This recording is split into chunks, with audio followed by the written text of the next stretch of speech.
Ipagpapatuloy na natin ang ating pong series. Medyo malayo-layo na rin tayo dito sa First John na pinamagatan po natin Back to the Basics. So nasa part 8 na po tayo ng ating pong pag-aaral sa epistle na ito. At nandito po tayo sa chapter 2 pa rin. Pero verses 15 to 17 na tayo. First John chapter 2 verses 15 to 17. So babasahin ko po ito from ang Biblia translation, Tagalog translation. Sundan nyo na lamang po ako sa mga kopya ng Bible na meron kayo. Verse 15, huwag ninyong ibigin ang sanlibutan, ni ang mga bagay na nasa sanlibutan. Ang pag-ibig ng Ama ay wala sa sino mang umiibig sa sanlibutan.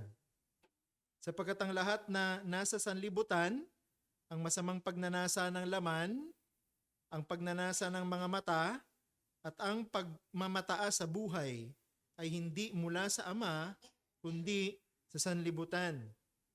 Verse 17, ang sanlibutan at ang pagnanasa nito ay lumilipas, ngunit ang gumagawa ng kalooban ng Diyos ay nananatili magpakailanman. Pagpalain ng Diyos ang kanyang mga salita.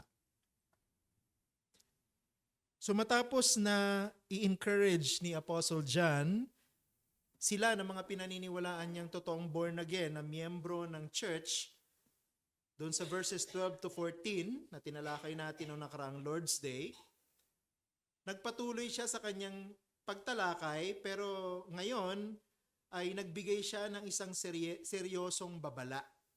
Okay, so previously, verses 12 to 14, encouragement sa mga totoong member ng church. Pero dito, sa ating pong mga binasang talata, kinakausap niya pa rin ang mga totoong member ng church, but this time, he is giving them a very serious set of warnings.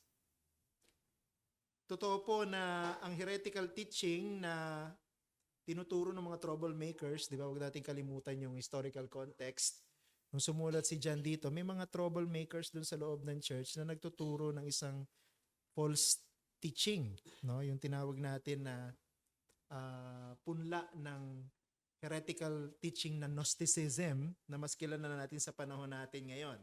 And naniniwala tayo na very dangerous itong false teaching na ito.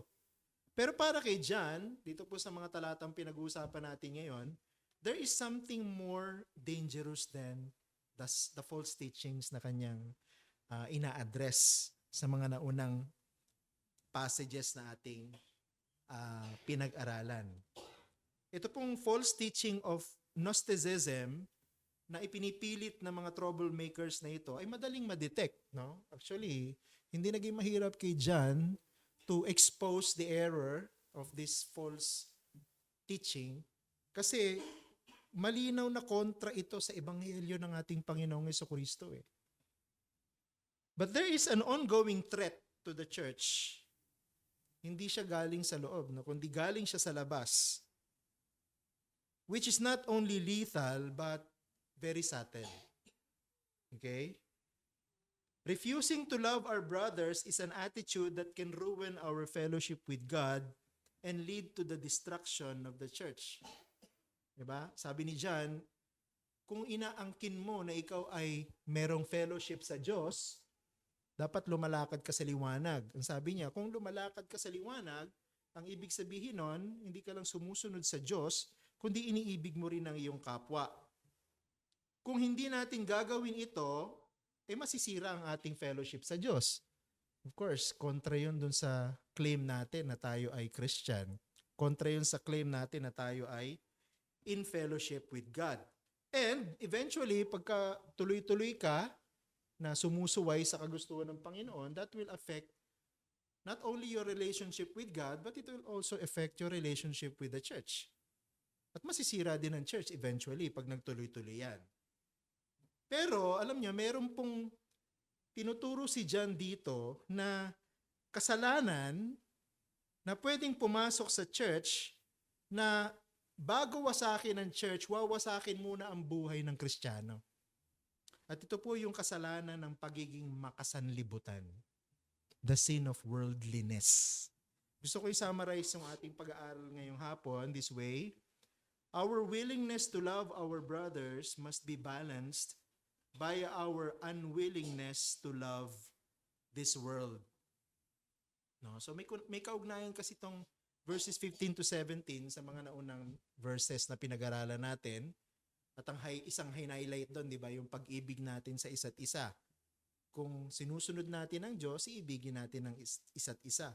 Kung willing tayo na ibigin natin ang isa't isa, dapat hindi tayo willing na ibigin ang mundo. Yun ang tinuturo sa atin ng passage na ito. At meron tatlo dito na katotohanan na gusto kong pansinin natin. Una, the command to refuse worldliness. Okay? Pangalawa, the temptation to choose worldliness. And then number 3 is the reasons for overcoming worldliness. So yun po yung tatlong bagay na tinuturo sa atin ni John from this short passage. So tingnan natin yung una, no? The command to refuse worldliness. Ang utos ng Diyos na ibigin natin ang isa't isa, ang masasabi nating litmus test para malaman natin kung ang isang tao ay nalilin lang ang sarili o hindi. Diba? Banggit rin natin ito nung nakaraan. No? The command to love one another is the litmus test para ma-reveal, para ma-expose kung sino yung genuine Christian at saka kung sino yung akala niya lang Christian siya. According to John, only those who can love their brothers are walking in the light and in whom the truth abides. Malinaw yan sa mga pinag-aralan natin noong nakaraan. Ang ibig sabihin nito, hindi po natin pwedeng angkinin lamang na meron tayong fellowship sa Diyos dahil sinabi natin. Madali yun eh. No? Madaling sabihin na Christian ako. Madaling sabihin na member ako ng church na ito. Madali yung sabihin. Okay? Pero hindi yun ang batayan para maniwala tayo na siya nga ay totoong Christian. Dapat may proof yung kanyang claim. At ano yung proof? Good works. At yung good works na yun, yung good works of loving one another. So loving one another is good works. No? Dapat ang unang mabuting gawa na ginagawa ng isang Christian ay yung sa loob ng church, yung ibigin niya yung kanyang mga kasama sa loob ng church. Kung sabihin mo na Christian ka, kung sasabihin mo anak ka ng Diyos, dapat nagre-reflect sa iyo yung pagiging mapagmahal ng Diyos. Ano ba ibig sabihin ng pagiging mapagmahal ng Diyos? Di ba pinatawad niya nga ang mga makasalanan? Kahit na gaano kalaki yung kanilang kasalanan, pinatawad niya. Dahil sila'y sincere. Kaya nga may 1 John 1:9, di ba napag-aralan natin? Kung tapat tayo na mangungumpisal ng kasalanan natin, patatawarin tayo ng Diyos. Bakit? Sapagkat mahal niya tayo. Ganon din daw ang dapat na maging quality ng ating love, no? For our brothers and sisters inside the church. At ito yung magpo-prove that we are in the light and we are in the truth of God. Pero yung discussion ni John patungkol sa love, talagang very weighty yan. Hindi pwedeng basta-basta i-overlook yan. Hindi mo pa basta-basta i-dismiss yan. That's an essential part of being a church. Hindi po natapos lang sa positive. Meron siyang nilagay na negative note. Okay? Yung positive note, dapat ibigin natin yung isa't isa. Given na yun. But on the other hand, there is a negative note. And what is the negative note? We should not love the world. Okay? Sabi ni John, okay, yung isang bahagi ng coin, you love one another. Yung kabilang bahagi ng coin, you should not love the world. No? Kaya nga, dito sa verse 15a, ang sabi ni John, huwag ninyong ibigin ng sanlibutan ni ang mga bagay na nasa sanlibutan. Ngayon, kung ikaw nag-aaral ka ng Word of God, tatanungin mo, ano ibig sabihin ni John dito na huwag mong ibigin ng sanlibutan at ang mga bagay na nasa sanlibutan? So, gusto kong sagutin yan in two ways. Number one, what it does not mean. What it does not mean. What John does not mean nung sinabi niyang huwag mong ibigin ng sanlibutan ni ang mga bagay na nasa sanlibutan. Yung pong salitang sanlibutan o yung pong world sa English needs to be defined. Hindi po ako naniniwala nang sinabi ni John na sanlibutan, the sanlibutan in general. Ano? We should not forget na ito pong sanlibutan ay nilikha ng Diyos to eh. Di ba? Pag binasa mo yung Genesis chapter 1, nilikha ng Diyos ang sanlibutan. At nung nilikha ng Diyos ang sanlibutan, He originally intended it to be good. No? Sinabi niya doon sa Genesis chapter 1 verse 31, and when God surveyed everything that He created, He said, it is very good. Kaya lang, nasira ang lahat nung pumasok ng kasalanan. Diba? Sin distorted everything. No? Lahat ng magandang ginawa ng Diyos, pumangit, no? Because of sin. Pero ganun pa man, kahit na mayroong kasalanan, pag pinag-aralan mo ang Biblia, marami pa rin mga talata ang nagsasabi sa atin na bagamat ang mundo na ito ay balot ng kasalanan at ang mga tao sa ibabaw ng mundo ay mga makasalanan, ano sabi sa John 3:16? Mahal pa rin ng mundo, mahal pa rin ng Diyos ang mundo na ito. Mahal pa rin ng Diyos ang sanlibutan. Diba sabi, for God so loved the world. At, dun sa John chapter 4 verse 42, 1 John chapter 2 verse 2, hindi lang sinabi ng Diyos mahal niya ang sanlibutan eh. Pinadala niya ang kanyang bugtong na anak para maging tagapagligtas ng sanlibutan. No? Kaya, malinaw na hindi po tinuturo ni John dito, nung ginamit niya yung salitang sanlibutan, na dapat nating kamuhian ang lahat ng may kinalaman sa sanlibutan. Kailangan i-clarify natin, anong ibig sabihin ni John nung ginamit niya yung salitang sanlibutan. Obviously, hindi po tayo ini-encourage ni John dito na iwasan o kamuhian ang lahat ng tao sa sanlibutan. Imposible yan ang ibig sabihin ng sanlibutan. Bakit? Paano natin i-evangelize ang mga unbelievers gamit ang ebanghelyo ng Panginoon kung lalayuan natin ang mga tao ng sanlibutan? Kaya hindi ibig sabihin ni John dito na huwag mong ibigin ng sanlibutan, mamuhi ka sa lahat ng tao sa sanlibutan at iwasan mo ang lahat ng tao sa sanlibutan. Hindi rin naman ibig sabihin ni Juan dito na lumaban ka sa gobyerno. O lahat ng mga pinuno ng gobyerno, inuutusan tayo ni Apostol Pablo dun sa Romans chapter 13, di ba? Na magpasakop tayo sa mga pinuno ng ating gobyerno. Kung hindi natin susundin ito, di ba? Susuway tayo sa utos ng Panginoon at magre-rebelde tayo sa ating gobyerno. Pero hindi yan ang ibig sabihin ni John dito, no? Na huwag ibigin ng sanlibutan. Hindi rin naman ibig sabihin ni John dito na tanggihan natin ang anumang alok ng sanlibutan tulad ng medical, theological, and other advancements ng modernity. Hindi naman ibig sabihin itong wag mong ibigin ng sanlibutan, wag kang gumamit ng internet. O kaya wag kang gumamit ng mga computers, o wag kang gumamit ng mga makabagong sasakyan or transportation. Hindi na sinasabi ni John na wag mong ibigin ng sanlibutan o ang mga bagay na nasa sanlibutan. Ngayon ang tanong, kung hindi yan ang ibig sabihin ni John nung ginamit niya ang sanlibutan, ano ang ibig niyang sabihin? So that brings us to our second subpoint. What it does mean? Anong ibig sabihin? It is important to remember that whenever we encounter a word in the Bible, dapat tatanungin natin yung sarili natin bilang estudyante, anong ibig sabihin ng sumulat nung ginamit niya yung salitang yan? O anong purpose ng author for using that word? Halimbawa, huwag mong ibigin ang sanlibutan.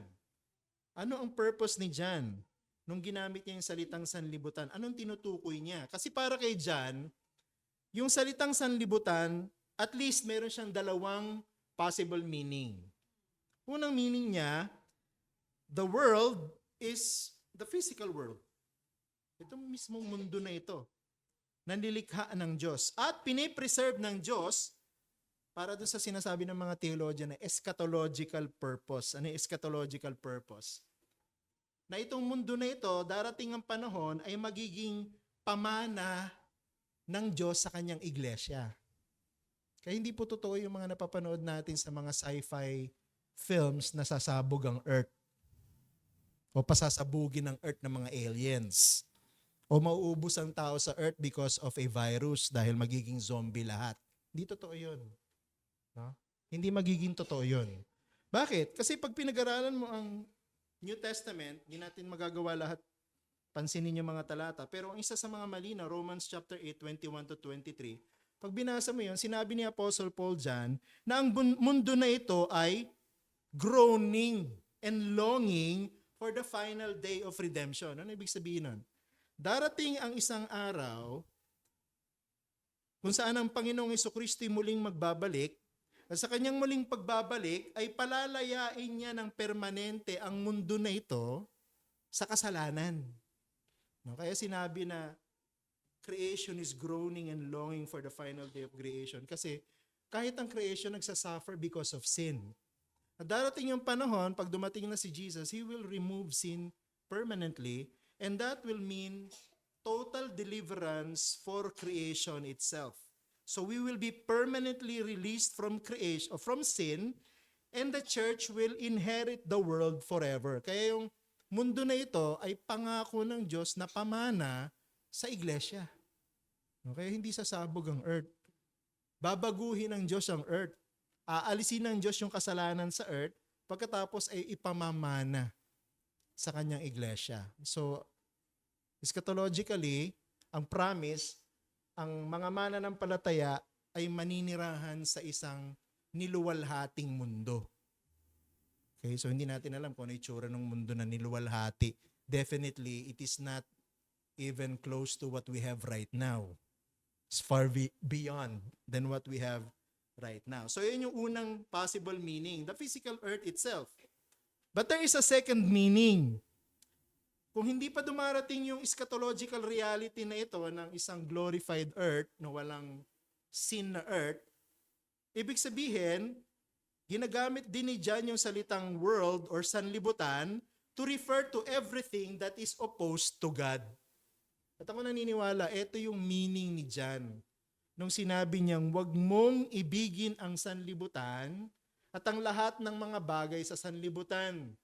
Huwag mong ibigin ang sanlibutan na lumalaban sa Diyos. Huwag mong ibigin ang sanlibutan na may sistema na salungat sa kagustuhan ng Diyos. Maganda yung sinabi ng isang commentator na tinagalog ko, gamit ang ChatGPT. Ano? Ang sabi dito, nasa kapangyarihan ni Satanas ang sanlibutan at binubuo ito ng mga taong tumatalikod at hindi kumikilala sa Diyos at naghahangad na mamuhay ng hiwalay at walang pananagutan sa Kanya. Yan ang tinutukoy ni John dito na sanlibutan. Yan yung tinutukoy ni John dito na iwasan natin ang kasalanan ng pagiging makasanlibutan. It is the world that has abandoned God and lives in perpetual rebellion against His will. So yung pong salitang sanlibutan dito ay tumutukoy sa sistema. Kasama na ang mga tao na nabubuhay sa paglabag sa kagustuhan ng Diyos sa mundo na ito. Yan ang tinatawag niyang sanlibutan. Hindi lang yung sistema, kundi maging yung mga tao na ayaw sa Diyos. Yung mga tao na lumalaban sa Diyos. Yung mga tao na nagsasabing walang Diyos. Yan ang sanlibutan na tinutukoy ni Juan. So let's go to the second major point. So after we defined ano ba yung tinutukoy na sa utos na huwag ibigin ng sanlibutan, let's look at the temptation to choose worldliness. Yung pong utos na iwasan natin ang maging makasanlibutan is a very serious issue for specific reasons. At yun po isinulat sa verse 15b ng ating text. Anong sabi ni John? Ang pag-ibig ng Ama ay wala sa sino mang umiibig sa sanlibutan. So seryoso pala yung kasalanan ng pagiging makasanlibutan o yung sin of worldliness. Because for John, if we will become worldly, that only means the love of the Father is not in us. Para kay John, black and white. Na? It's either you love the world and hate God, or hate God and love the world, or love God, no, and hate the world. Yun lang para kay John, black and white lang eh. No? Hindi pwedeng paghaluin. Hindi po masama, actually, hindi naman masamang ibigin ng sanlibutan as long as it is dictated by our love for God. Anong ibig ko sabihin? Hindi po natin pwedeng ibigin ng Diyos at maging makasanlibutan at the same time. Hindi natin pwedeng ibigin ng Diyos tapos iibigin mo rin yung masamang sistema ng mundo. Hindi mo pwedeng ibigin ng Diyos tapos ibigin mo rin yung mga taong rebelde sa Diyos at sumusuway sa kagustuhan ng Diyos. We can only love this world if we truly and ultimately love God first. Kung talagang mahal natin ang Diyos, saka lang natin matututunang ibigin ang nararapat ibigin sa sanlibutan. Hanggat hindi mo iniibig ang Diyos ng tama, hanggat hindi mo iniibig ang Diyos ng higit sa lahat, you cannot love the world ng tama. If we love God above all, we will avoid worldliness. We will not hate the world, but we will love the world less compared to God. Ang problema kasi sa sin of worldliness, iniibig natin ang lahat ng pangit sa mundo na ito, iniibig natin ang sistema ng mundo na ito ng higit kaysa sa pag-ibig natin sa Diyos. Kung mahal natin ang Diyos ng tama, ito yung magtuturo sa atin para makita kung anong mabuti sa mundo. At yun ang ating iibigin sa sanlibutan na ito. Again, hindi po natin sinasabi na iiwasan natin ang mundo in general. Instead, we should avoid the temptation to become worldly. Hindi naman tayo makakatakas sa mundo eh. Dito tayo nakatira eh. Diba? Nagtatrabaho ka sa isang company na hindi naman Christian lahat. So, anong gagawin mo? Hindi ka na magtatrabaho sa isang company na hindi Christian lahat? Kasi gusto mo Christian lang ang kasama mo? Mahirap naman yun, no? Parang napaka-bilang sa kamay yung mga company na Christian lahat. No? So whether we like it or not, we will encounter the world. Pero hindi naman masamang ma-encounter ng world eh. Ang dapat nating iwasan yung temptation ng pagiging worldly o yung pagiging makasanlibutan. Worldliness actually comes to us very strongly and quite consistently. Delikado itong sin of worldliness. Lalo na kung Christian ka. Bawa, estudyante ka, nag-aaral ka sa isang non-Christian school. Kahit naman Christian school. Hindi naman lahat ng estudyante Christian. No? Halimbawa, isa kang housewife, hindi naman lahat ng kasama mo sa pamilya, hindi naman lahat Christian. No? You will still be part of this world. So, anong gagawin mo? Maraming temptation. At dapat, ang gawin natin, iwasan natin yung mga temptation na to. Ngayon ang tanong, paano natin may iwasan yung mga temptation? Ang unang step, dapat maging familiar tayo kung ano yung mga temptation ng pagiging worldly o ng worldliness. Actually, si John, nagbigay siya dito ng mga signposts. Doon sa 15a, ganito nakasulat. Hindi naman sinabing iwasan ng mundo eh. No? You cannot isolate yourself from the world. Pero ang sabi niya dyan sa verse 15a, ang mga bagay na nasa sanlibutan. So may mga bagay sa sanlibutan na mapanganib para sa atin at dapat nating iwasan. At ano yung mga yon? Meron pong tatlo. Una, dapat nating iwasan, we must avoid the evil desires of the body. So that's the first one. The first thing we need to avoid that leads to worldliness is, anong sabi sa 16b? Ang masamang pagnanasa ng laman. Masama bang magkaroon ng pagnanasa ang isang tao? Hindi. No? Ang pagkakaroon ng pagnanasa ay hindi masama. Nilikha tayo ng Diyos na marunong magkaroon ng, alam mo yun, nilikha tayo ng Diyos na may desires, na may pagnanasa. Halimbawa, gusto nating kumain, di ba? Meron tayong desire to eat. Or gusto nating matulog, we have desire to rest or to sleep. Desire yon at valid yon. No? Kaya hindi po tinutukoy ni John dito nung ginamit niya yung salitang pagnanasa ay yung mga natural nating human desires. Hindi yun ang tinutukoy niya.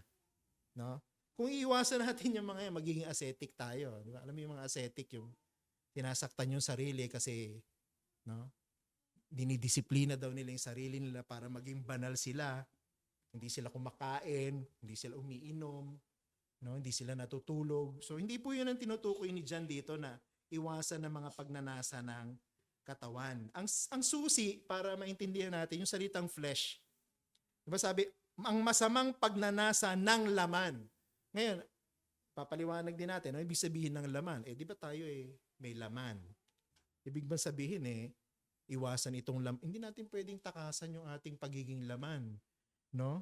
We cannot avoid our natural constitution as man, yung bodily constitution natin. We are made of flesh. Diba? Meron tayong laman. Hindi yan ang ibig sabihin ni John.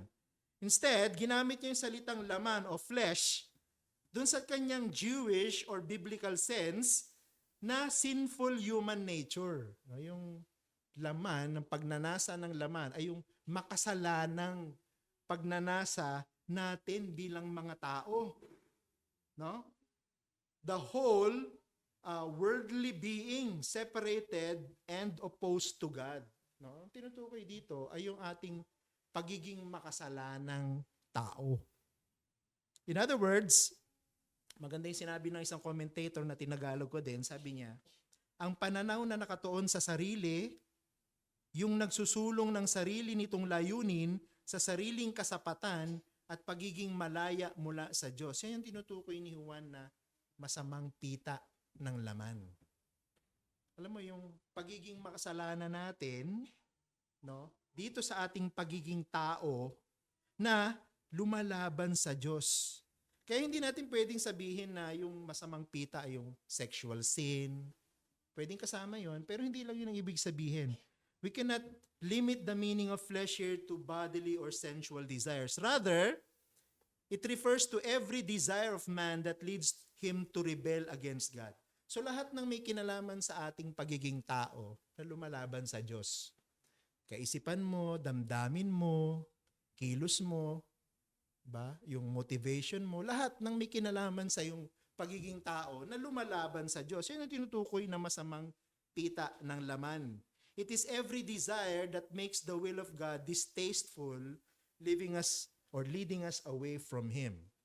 Sabihin, yung nasa atin na lumalaban sa Diyos.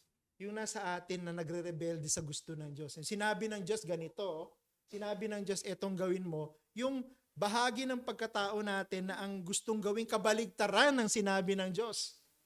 Yung kabaligtaran ng gusto ng Diyos, yan ang masamang pita lang naman. Kaya kay Apostle Paul, para sa kanya, yung flesh refers to the nature of the children of wrath. Ibig sabihin, yung masamang pita ng laman ay tumutukoy dun sa ugali ng mga taong hindi mananampalataya.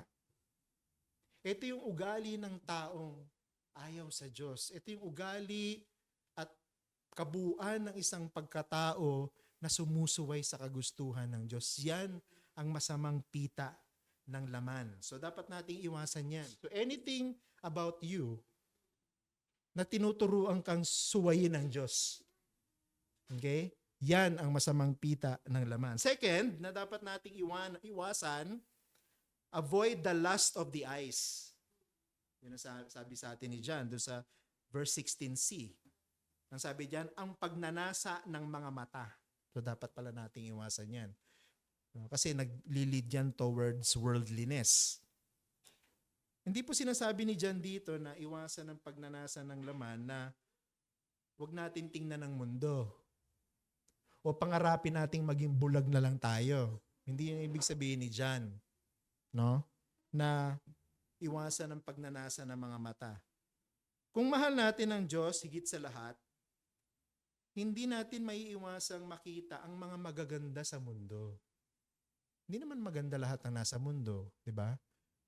Hindi naman lahat ng nakikita mo sa paligid mo maganda. Pero kung mahal mo ang Diyos, magra-rise ka above what you actually see behind you or around you at makikita mo yung maganda eh. Kumbaga, ang magtuturo sa iyo para masala yung mga nakikita mo sa mundo ay yung pagmamahal mo sa Diyos.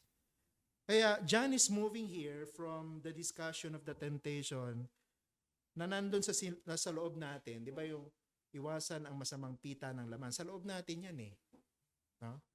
So yun yung temptation na nandun sa loob, papunta sa labas. Di ba? Yung temptation sa pagre-rebelde natin sa Diyos, lumalabas yan sa salita natin, sa isip natin, sa kilos natin, sa treatment nating iba. So from the inside, going outside. He's moving from that temptation to from what is outside, going inside.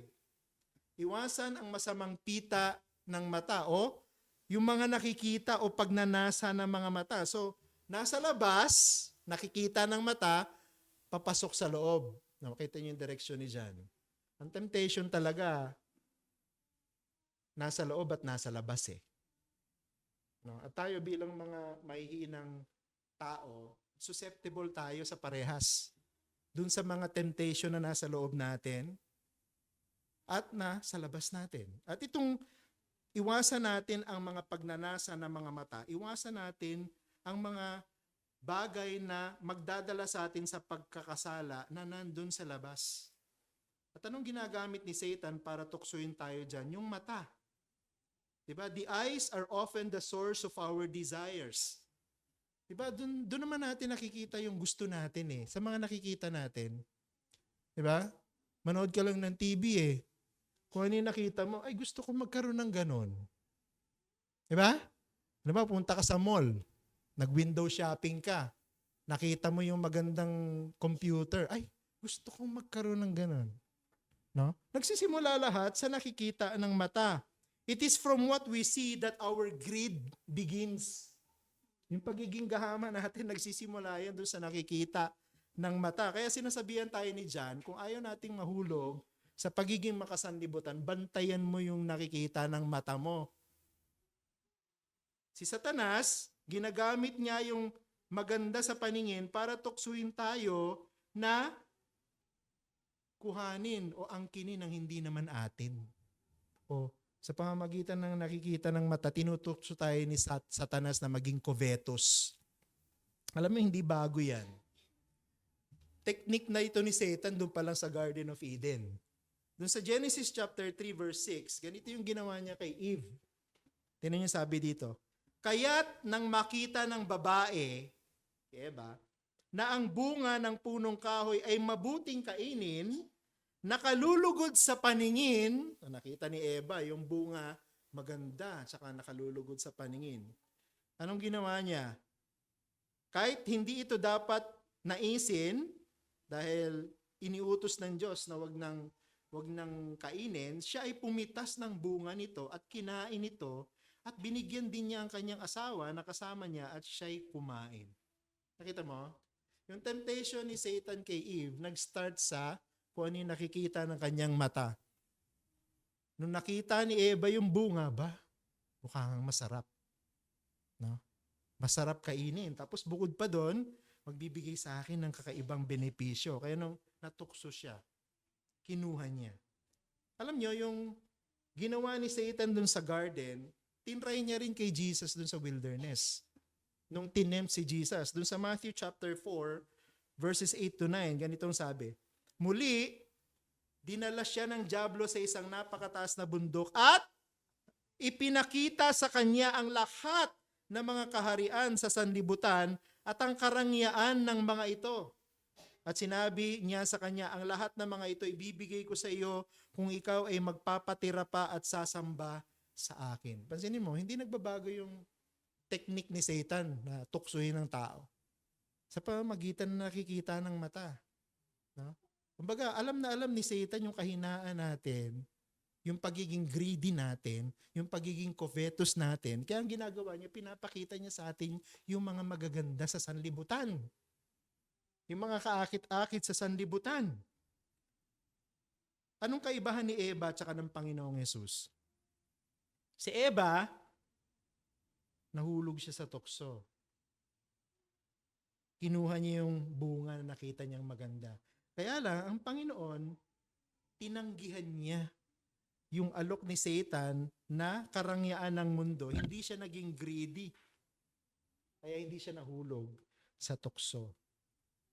Hindi po ipinikit ng Panginoon yung mata niya nung sinabi ni Satan, lahat ng kaharian na ito kasama ang lahat ng kaluwalhatian ibibigay ko sa iyo. Hindi ko alam kung paano ginawa ni Satan yon, na ipinakita sa Panginoon all the kingdoms of the world and their glory. Baka supernatural yon, I don't know.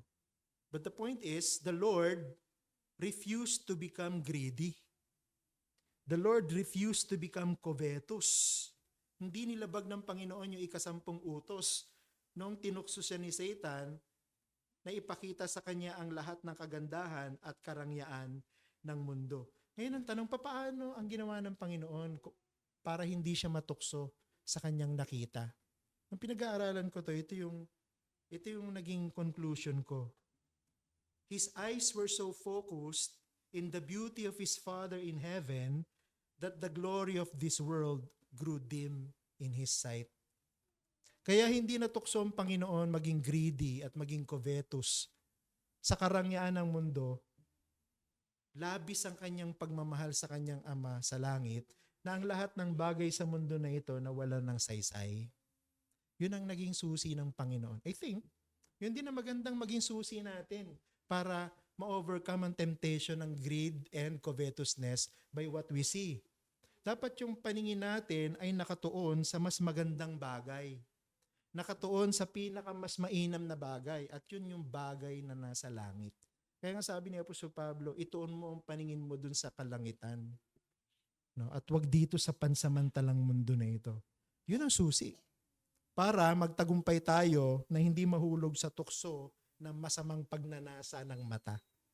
Pangatlo, iwasan ang pride in possessions. Avoid pride in possessions. 16D, worldliness comes to us in this third form. Ang sabi dyan, at ang pagmamataas sa buhay. The word John used here to refer to life, hindi yung buhay natin na humihinga tayo, no? Hindi yan yung tinutukoy niyang buhay. Ang tinutukoy na buhay ni John dito, yung salitang bios, no, sa Greek. Possessions, no? Yung iyong material possessions. Ang pinakamagandang example dito ay yung sa Mark chapter 12 verse 44. Nung ang Panginoon nagtuturo sa kanyang mga alagad kung anong ibig sabihin ng tamang pagbibigay, ginamit niya yung example ng isang mahirap na babae. Sabi sa Mark 12:44, sapagkat silang lahat ay naghulog mula sa kanilang kasaganaan, ngunit siya, tinutukoy yung mahirap na babae, sa kanyang kasalatan ay inihulog ang lahat ng nasa kanya, ang kanyang buong kabuhayan. So yung pong salitang buong kabuhayan, yun po yung tinutukoy na salitang life, no? Possessions, pagmamay-ari. Ngayon ang tanong, masama bang magkaroon ng pagmamay-ari ang isang Christian? Hindi. John is not teaching us to abandon riches. Hindi po sinasabi ni John dito na kung Kristiyano ka, dapat mahirap ka. Hindi yun ang ibig sabihin ni John. Hindi po sinasabi ni John dito na kung Kristiyano ka pero mayaman ka, ipamigay mo lahat yung kayamanan mo sa mga mahihirap. Hindi yun ang ibig sabihin. What he is saying here is we need to avoid the pride that comes from our possessions. Ibig sabihin, si Satanas, subtle yung kanyang temptation na pagka mayaman ka, magiging mayabang ka. Subtle. No? Kasi pag mayroon kang possession, magiging proud ka. Pag may possession ka, magiging, tingin mo sa sarili mo, angat ka sa iba. Being proud of our possession is the attitude of refusing to rely on God as our Father who provides what we sufficiently need in this life. Yung pong pride of life ay yung mayaman naman ako, marami akong pera, hindi ko na kailangan ng Diyos. Hindi ko kailangan ng tulong ng Diyos. Kumbaga kaya kong itaguyod ang sarili ko sa pamamagitan ng aking sariling kayamanan. Ito yung pagiging mayabang natin sa ating self-dependence and self-sufficiency. Yan yung pride of life na tinutukoy. Pride of possessions. Ito yung masama at maling pagkaintindi na ang lahat ng meron tayo ay bunga ng ating sariling pagpapagal na walang tulong o biyaya ng Diyos. Huwag natin kalimutan na kung anong meron ka, bigay lang ng Diyos sa iyo. Hindi mo pwedeng sabihin, pinaghirapan ko to kaya ako nagkaroon ng ganito. Ang nag-iisip lang po ng ganon, yung mga merong sin of pride in possession. Yung mga nagiging worldly na. Yung mga hindi Christian. Bakit? Wala sa equation ng buhay nila Diyos eh. Pero kung Christian ka, you should acknowledge that everything that you have right now is but a blessing from God. Blessing lang. Binigay lang sa'yo ng Panginoon. Ang perfect example ng pride in possessions ay yung rich young ruler. Dun sa Mark chapter 10 verses 17 to 31. Yan natin babasahin. Pero ito yung gusto niya magkaroon ng buhay na walang hanggan, pero ayaw niyang ibigay yung kanyang kayamanan. Ayaw niyang iwanan yung kanyang kayamanan. Kumbaga ayaw niyang ibigay sa second priority yung kanyang pagiging mayaman. Gusto niya pa rin mayaman siya, tapos gusto niya pa rin meron siyang eternal life. Ang tawag doon, greed.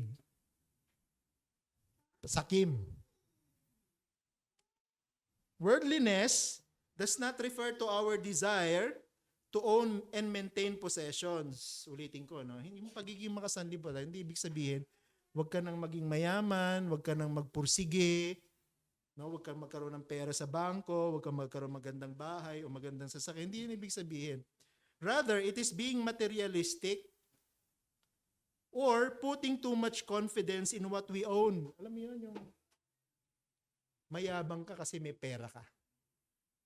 Mayabang ka kasi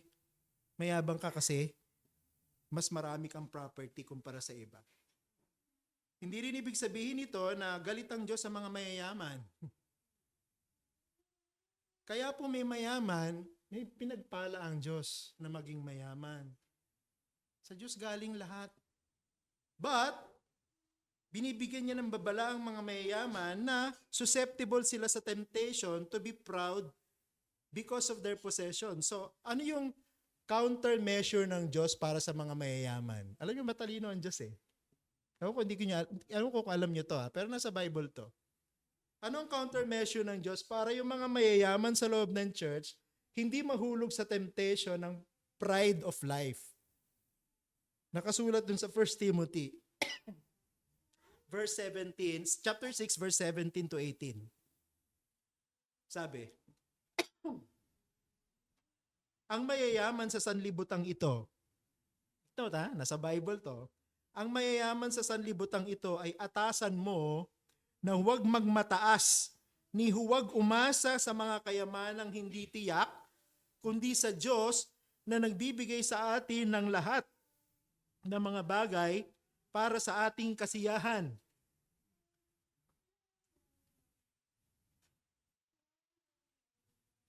Dapat silang gumawa ng mabuti, maging mayaman sa mabubuting gawa, bukas ang palad at handang mamahagi. Yun yung countermeasure ng Diyos. Alam ng Diyos na mayroong mga mayayaman sa loob ng church. Hindi pwedeng mawala yun. Hindi pwedeng ang church ay binubuo ng puro mahirap lang. No, hindi naman pwedeng puro mayaman. No? That's the normality of life in this world. No? Meron talagang mayaman, meron talagang mahirap. No? Magiging pantay-pantay lang po talaga ang lahat sa new heavens and new earth na. Pero hanggat nandito tayo sa mundo na ito, meron countermeasure against those who are susceptible to the pride of life. Marami kasing iba iniisip na binigyan ng Diyos ng kayamanan ng maraming tao para i-enjoy lang yung kayamanan nila. Kaya nga ako yumaman para mag-enjoy eh. Ba kaya nakikita mo ibang mayayaman lagi nasa ibang bansa, diba? Nasa luxury, no? Nag-enjoy na masasarap na pagkain. Kala nila kasi kaya sila binigyan ng Diyos ng kayamanan para enjoy. Pero mali. Kaya po binigyan ng Diyos, according to the Apostle Paul, ng kayamanan ang iba para maging instrumento ng Diyos upang tulungan ang mga mahihirap sa loob ng iglesia. So that is God's way of balancing what is reality inside the church. Diba? Katulad sa turo ng Panginoon, kung sino yung malalakas sa pananampalataya, sila yung magpaparaya para alalayan yung mga mahihina sa pananampalataya, Romans 14. Ganon din sa mga mayayaman sa material at sa mga mahihirap. Silang mga mayayaman ang may katungkulan para tulungan ng mahihirap. Hindi para tapakan yung mahihirap o hamakin ng mahihirap. Pag nagsimula kang tapakan na mahihirap at hamakin sila, nahulog ka na sa temptation ng pride in possession. Nagiging worldly ka na. No? Yun yung sinasabi ni John dito. Okay, let's go to a third and final point. The reasons for overcoming worldliness. So I cannot avoid this kasi nandun sa text no, na 3 yung points natin. Usually 2 points lang ako pero ngayon 3 points because it is what we have here. John balances what he presented in the negative with something positive. In verses 15 to 16d, iwasan ng worldliness. In verses 16e to 17, binigay niya bakit natin dapat iwasan yung worldliness. 3 yung binigay niya. Number 1, it is not from the Father, but from the world. It is not from the Father, but from the world. Sabi niya, worldliness, kaya natin dapat iwasan sapagkat hindi yan galing sa Ama, kundi sa mundo. Immediately after enumerating the temptations that result to worldliness, piniliwanag sa atin ni John, bakit natin siya dapat iwanan. 16e, sapagkat ito'y hindi mula sa Ama, kundi sa sanlibutan. Ano ibig sabihin yan? Ay, ibig sabihin ng worldliness is incompatible with God. Yun lang ibig sabihin nun. Pagka naging nahulog ka na sa masamang pita ng laman, dahil sa pagnanasang nakikita mo sa mata, at naging mayabang ka na sa mga pagmamay-ari mo, hindi na compatible sa Diyos yun. Dapat iwasan mo ang pagiging worldly. At maganda yung summary ni James dun sa James chapter 4 verse 4. Bakit niya sinabing huwag nating ibigin ng sanlibutan? Sabi niya, kaya't sino mang nagnanais na maging kaibigan ng sanlibutan ay nagiging kaaway ng Diyos. Hindi ka pwedeng maging kakampi ng Diyos pero kakampi rin ng sanlibutan. Pag naging kakampi ka ng sanlibutan, ibig sabihin lang nun, magiging kaaway ka ng Diyos. Kaya hindi natin pwedeng piliin ang pagiging makasanlibutan tapos sasabihin natin Christian tayo. Incompatible yun. No? Makasanlibutan ka tapos Christian ka. Hindi. Pili ka lang ng isa. Christian ka, tapos hindi ka worldly, o worldly ka, tapos hindi ka Christian. Yun lang ang option. No? Hindi mo pwedeng sabihin pwede akong Christian tapos worldly at the same time. Imposible yun. Ang loyalty natin dapat sa isa lang. Hindi pwedeng dalawa. Ano sabi ng Panginoon sa Matthew 6:24? Walang makapaglilingkod sa dalawang Panginoon sapagkat kapopootan niya ang isa at iibigin ng ikalawa o magiging tapat siya sa isa at hahamakin ng ikalawa. Hindi kayo makapaglilingkod sa Diyos at sa kayamanan. O, ibig sabihin, pipili ka lang ng isang master. Okay? Kung ang Diyos, you will not love the world. Kung pipiliin mo ang world, you will not love God. Yun lang ang ibig sabihin yan. If we love God above all else, then we will avoid worldliness. Second, bakit natin kailangan iwasan ng worldliness? Because the world and its desires are passing away. Nasa verse din yan. Verse 17a, ang sanlibutan at ang pagnanasa nito ay lumilipas. John is not telling us here that it is wrong to seek and actually work for the comfortable life in this world.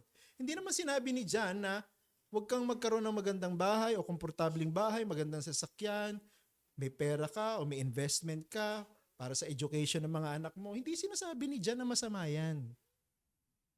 Ang sinasabi ni John, what is wrong is to think that investing in this world is all that is about life. Alam mo yun, kaya ako nagtatrabaho no? Kasi para maging mayaman ako dahil ito yung ibig sabihin ng pagiging tao sa mundo. Ito yung dahilan kaya ako nabubuhay sa mundo para maging komportable. Ang sinasabi ni John, huwag mong kalimutan na ang lahat ng nasa sanlibutan, kasama ng pagnanasa nito, lilipas. There is no eternal future in worldliness. Hindi masamang mag-invest, pero wag mong isipin na yan na lang ang buhay mo. Tandaan mo, ang lahat ng bagay sa mundo na ito, hindi pwedeng ibigay ang pangangailangan ng kaluluwa mo. Kahit na maging billionaire ka sa mundo na ito, hindi ibig sabihin secured na ang buhay mo. Siguro hindi ka magugutom sa mundo. Siguro kahit saan mo gustong pumunta, pwede mong gawin. Kahit anong bilin mo, pwede. Kahit anong suot mo, pwede. Walang problema doon. Pero, huwag mong kalimutan, may kaluluwa ka. Hindi pwedeng ibigay ng mundo na ito yung pangangailangan ng kaluluwa mo. Yun ang sinasabi ni John dito. Worldliness does not offer what we truly need. Ang ginagawa ng pagiging makasanlibutan, inilalayo tayo dun sa permanente. Inilalayo tayo dun sa eternal. Inilalayo tayo sa heaven. Pangatlo at huli, those who obey God will remain forever. Ito yung pinakahuli at ultimate reason why we should avoid worldliness. 17b, ngunit ang gumagawa ng kalooban ng Diyos ay nananatili magpakailanman. Sila na mga umiibig sa mundo will perish together with their worldliness. Pag inisip mo, okay, I will invest everything in this world. Pag nakuha ko na lahat, I will be satisfied. Pag nawala ang mundo na ito, kasama ka mawawala. Kasamang matatapos ang kaligayahan mo. Yun ang sinasabi. To invest in this world and its passions is foolish because this world is bound for destruction. Name me a person who is a billionaire or a trillionaire. Tapos hindi Christian, I will tell you that his life will soon end. And he will not have hope. Wala siyang pag-asa. Hindi kayang bilhin ng trillions of dollars niya ang eternal life. Diba sabi nga ng Panginoon, anong silbi na maging sayo ang buong mundo pero mapariwara naman ang kaluluwa mo? Malinaw yun na mas mahalaga yung kaluluwa mo. At hindi ang mundo at ang kayamanan nito magbibigay ng pangailangan mo para sa kaluluwa mo. Pero sila na mga pagmamayari ng Diyos, hahanapin nila hindi worldliness. Alam mo ang hanapin ng mga Christian, godliness. Hindi worldliness, godliness ang hahanapin ng isang Christian. Bakit? Kasi godliness is what will lead us to eternal life. This is another way of saying that those who are truly Christians, who have fellowship with God, who walks in the light, pipiliin ang mga bagay na may kinalaman sa kanilang eternal hope.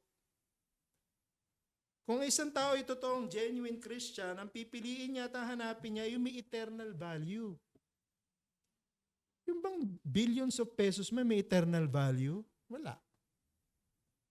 Pagka nga naiwanan mo yan, pag-aagawan ng mga mahal mo sa buhay yan. Magpapatayan sila para makuha yung pera mo. Bakit? Kasi ikaw na may-ari nun, hindi mo naman kayang dalin. Wala namang eternal worth yan. Walang eternal value. Kaya sana bilang Christian, huwag tayo maging worldly sa ating mindset. Hindi masamang magkaroon investment, hindi masamang yumaman, hindi masamang maging komportable ang buhay. Pero wag natin kalimutan, temporary lang yan. What is eternal is obedience to God's will, godliness. Becoming rich is good. But doing good with richness by helping the poor has eternal worth. Yun yung sinabi ni Paul, di ba? Kung mayaman ka, gamitin mo yung kayamanan mo para tulungan niya mahihirap. Para tulungan niya nangangailangan. Kaya ka nga pinagpala ng Panginoon para tumulong. No? At isa yun sa mga paraan para maiwasan mo yung pagiging makasanlibutan. So, hindi ko po sinasabi na ito pong message natin para sa mga mayayaman. O para sa mga may kaya sa buhay. Para sa atin lahat to. Why? Because all of us susceptible sa temptation na ito ng worldliness. Diba? Yung nakikita ng mata mo, yung pagnanasa. No? Konektado lahat yan eh, di ba? Yung yung nakikita ng mata mo, nagiging pagnanasa ng puso mo, anong gusto mo makuha? Minsan sa maling paraan, minsan sa pagmamalabis sa kapwa, panglalamang sa kapwa, saka mo siya nakukuha. Hindi po yan magdadala sa atin sa eternal life. It has no eternal worth. Walang eternal value. So pag Christian ka, ang sinasabi ni John dito, think of those things that will have eternal value. Kung hindi ka pa Christian, yung bang ginagawa mo ngayon, pag-aaral mo, pagpupursigi mo, pag-overtime mo ng pag-overtime para dumami yung sweldo mo, may eternal worth ba yan? May eternal value? May epekto ba sa kaluluwa mo yan?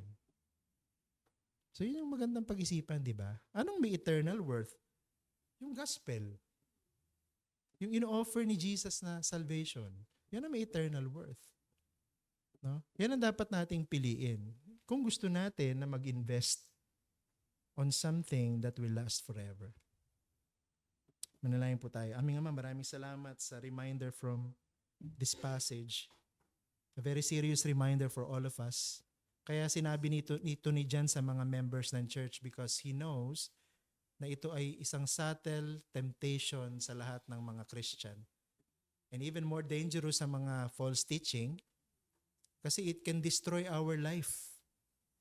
Hindi lang i-destroy yung aming understanding ng theology or ng Word of God, pero i-destroy nito yung buhay namin kung hindi kami magiging maingat.